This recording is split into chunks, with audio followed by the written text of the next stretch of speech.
Hello there, Mayor, Mayor Pro Tem, council members, and members of the public. My name is Tatiana Arnaud. I am your city engineer, and I am here to present on Agreement 323-00045 with GMZ Engineering Incorporated, and a First Amendment to Agreement A-8141 with Docking Engineering for the Mandalay Bay Bridge and Edison Canal Bridge project, specification number PW 18-61. So the recommendation today is that the City Council approve and authorize the following for a total of $5,587,808 in project funds for the Mandalay Bay Bridge and Edison Canal Bridge.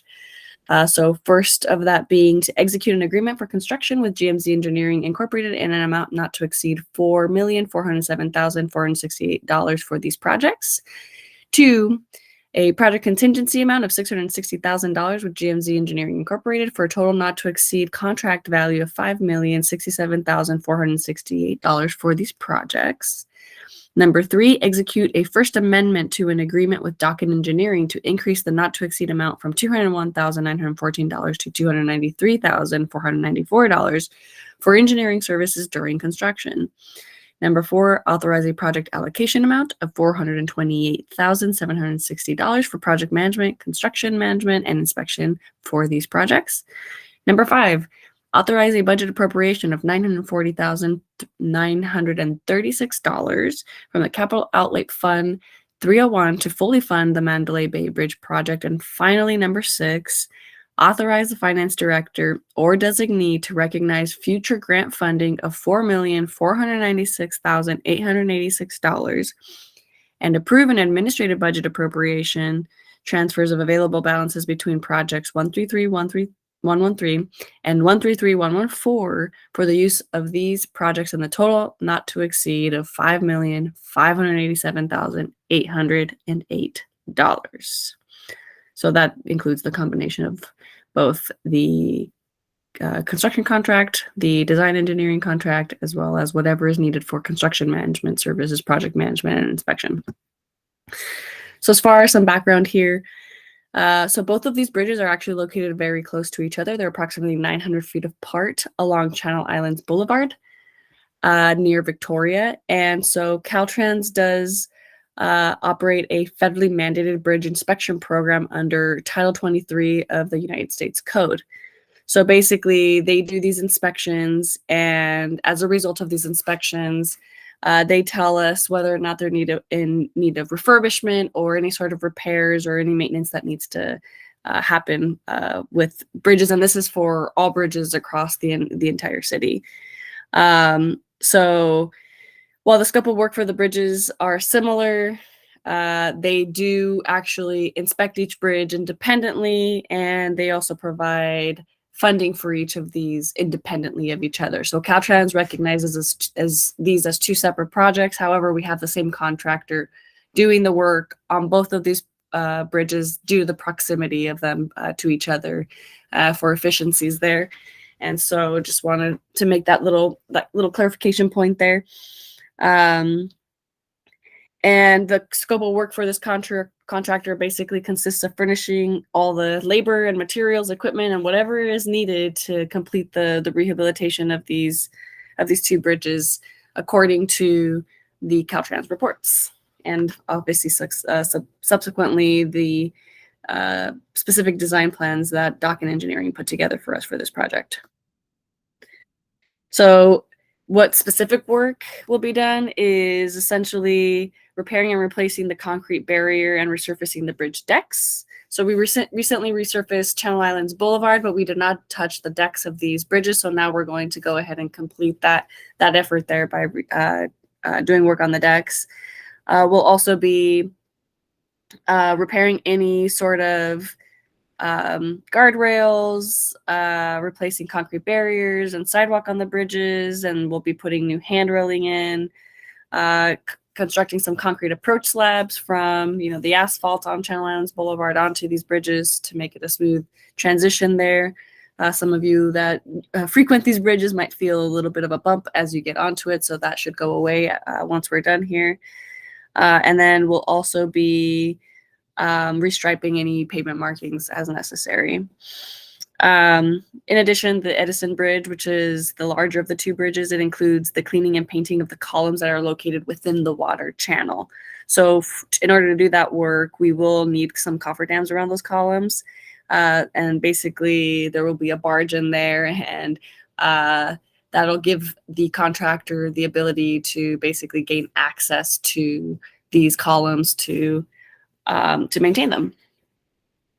And of course, this project will include best management practices to ensure that the water quality is not degraded. And then bird species avoidance measures are included as part of this, including a nesting bird survey prior to the construction activities.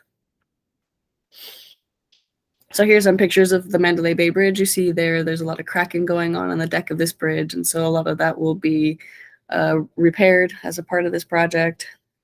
As for the Edison Canal Bridge, the top of it looks very similar to the Mandalay Bridge. However, like I mentioned previously, this does include a larger scope of work, which includes the maintenance of these columns here that you see. So right in the left-hand side of the photo, you'll see the columns that are rusted out at this point. So we'll make sure that that gets all cleaned up and repainted. And so we'll basically extend the life of the columns. You'll find these in our capital improvement program. And so as far as the work itself, assuming this gets approved, we are tentatively scheduled to begin this in January of next year and continue into June, so into the summer, for a total of 90 working days. Staff and the contractor will work closely with the Channel Islands and Hollywood by the Sea neighborhood councils in District 1 to keep them informed of the schedule. We'll also work closely with the neighborhoods and the residents directly impacted by the work adjacent to these two bridges and keep them informed of the projects, and then communicate any sort of unforeseen conditions and schedule milestones as things come up. The contractor is required to secure a permit from the Coast Guard to oversee and monitor the boat traffic under the bridge. And so we'll ensure that gets done. And general project information will be disseminated through flyers to help keep the public informed as well as we go through this project. As far as the bids go, this project was published in early September with all bids due on October 4th, and the city received the bid from GMZ Engineering in the amount of $4.4 million. So basically, once we received all the bids, procurement staff, as per usual, reviewed all of the documentation, and we verified that they had all their valid licenses, reviewed the OSHA website for any safety violations, and then, of course, we verified registration with the California Department of Industrial Relations. So basically, after doing all of this research that we typically do, we deemed the contractor capable of satisfactorily completing the project, and so this is why we're recommending that the City Council award the contract to GMZ Engineering. So in addition to the project award amount of $4.4 million, staff recommends authorizing $1.18 million, which includes $660,000 for the project contingency. This is 15% versus the 10% we usually asked for, but this is due to bridge being supported in the water, and just we expect that there's going to be a lot of challenges with the project that is spanning over the waterway. So we are asking for more contingency for this project than we typically do. And then also $520,000 for the cost of the project and construction management, some construction administration support, and the cost of having city staff, manage the project, which is about 12% of the total contract cost. In addition to that, we will need some support from the engineer of record, Docket Engineering. So we are asking for an amendment to their contract and to increase their agreement amount from $201,000 to $293,000. And this is so that they could support us during construction. So all in all, the total cost for these projects is $5.6 million, which includes the actual construction agreement for the two bridge projects, contingency, construction management, and all of that comes with getting these projects completed. So to break it down, the Edison Canal Bridge is about $3.7 million of that, and no additional funding is requested for that one. We actually have enough budget available for that one. The total cost for the Mandalay Bay Bridge is about $1.9 million and has an available budget of about $946,000.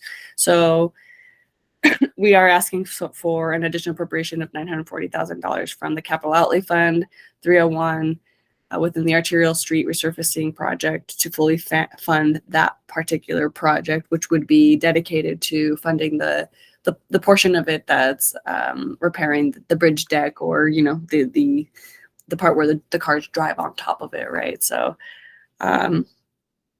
that does conclude this presentation. Thank you for taking the time to listen. I'm happy to take any questions.